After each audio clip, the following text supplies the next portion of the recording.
Hey everybody, how you doing out there? It is Mr. Bookman and I will be reading A Blue Sky Beach by Bahram and illustrated by Peggy. Please enjoy.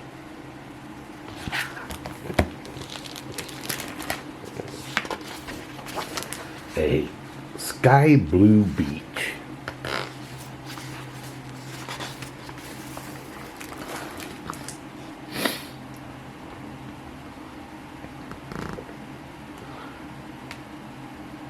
Ariel walked carefully behind a long line of excited girls. She looked down to admire her new red shoes and ragged tugged at her dress to make sure her helper leg was covered.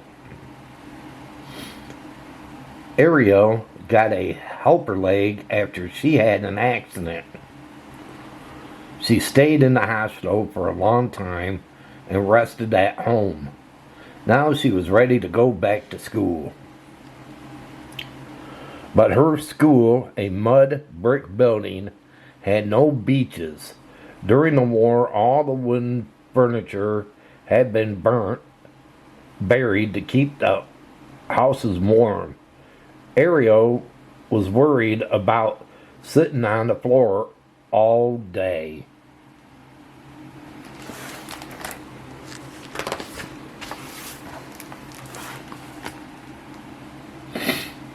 When Ariel arrived at her classroom, the other girls were already sitting in the blue tarp that covered the floor. The teacher pointed her to the back row where she could lean against the wall. Ariel walked slowly, her face burning as she felt everyone's eyes on her helper leg.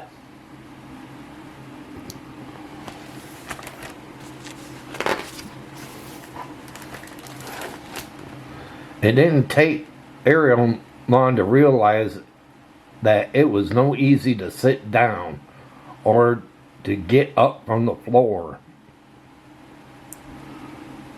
She tried sitting with her legs straight out, resting on her backpack and standing against the wall, but nothing seemed to work.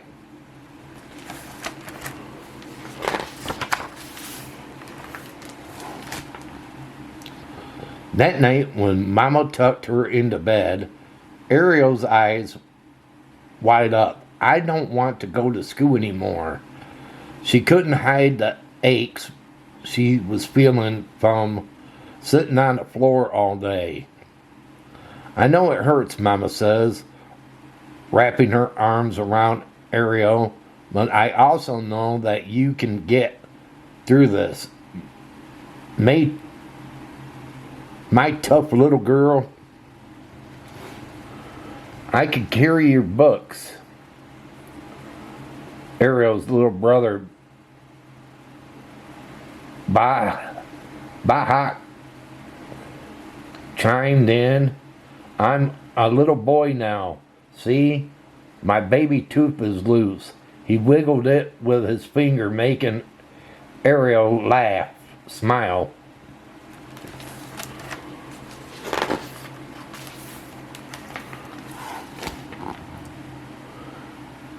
Ariel laid on her bed with her eyes wide open. She thought about how much she would miss school if she never went back. She wouldn't be able to run, read, or write. Something must be done, she said to herself. It was right before dawn when a brave idea came to her mind. I'll build myself a beach. Surely that will help.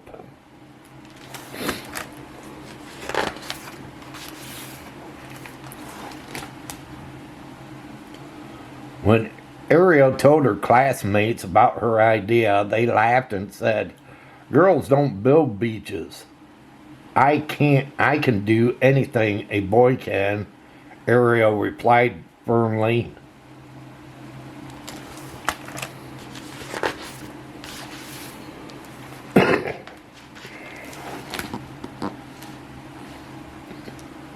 After school was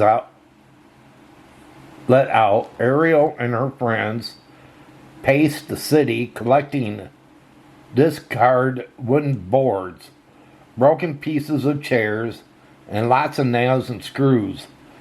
Ariel carried her findings in her backpack and stacked them under the cherry tree in the backyard. Blisters appeared on her skin, on her sun-baked hands.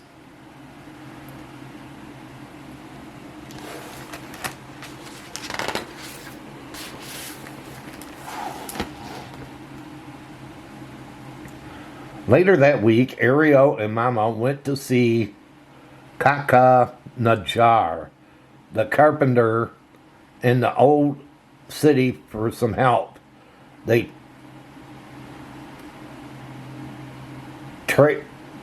trend the narrow roads past the blue Moscow and through the vault bazaar where groups of children were selling chewing gum and colorful paper pinwheels.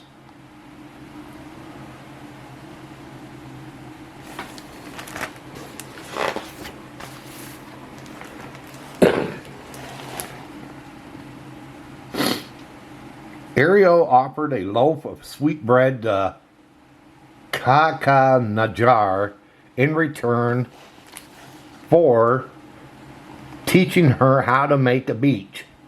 It's all about figuring out how the pieces fit together, like a puzzle, he said.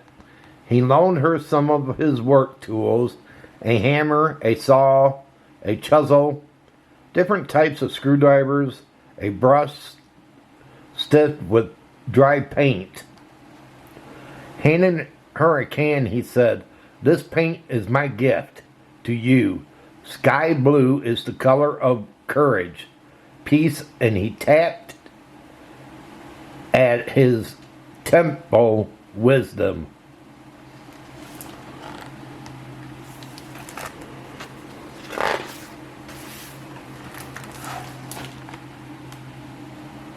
When the weekend finally came, Ariel woke up with the sunrise.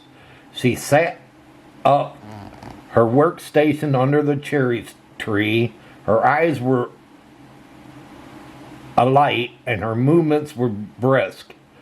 First, she drew a beach pattern on the wooden boards. Then, with help from Mama and Babak, she sewed the board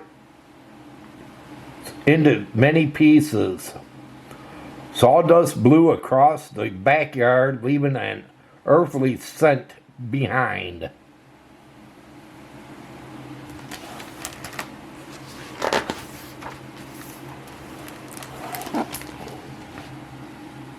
Like a puzzle, Ariel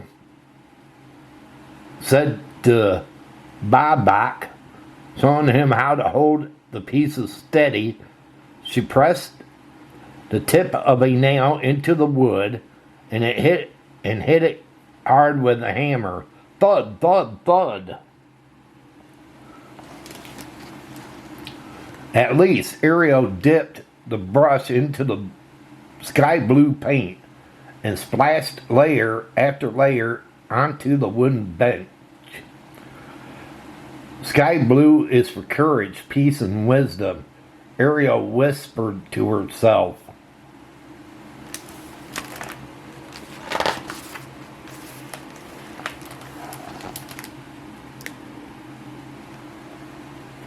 On Monday, when Ariel's classmates arrived at school, they found a sky blue bench right where Ariel always sat.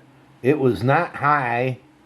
It was not too high and not too low. And it was had enough space for two girls to sit.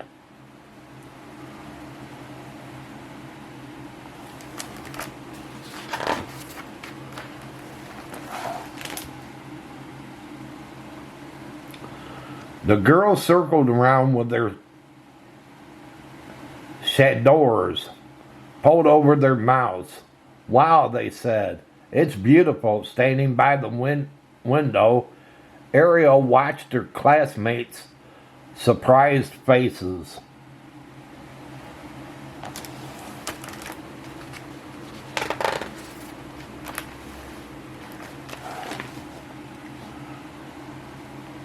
Will you teach me how to build a beach too? One of the girls asked Ariel.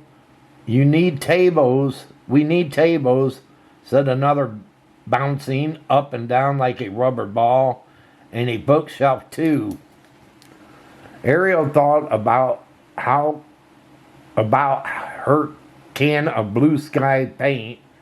There was still plenty left. Yes, she said, with a smile as wide as the sky. We could build anything we need together.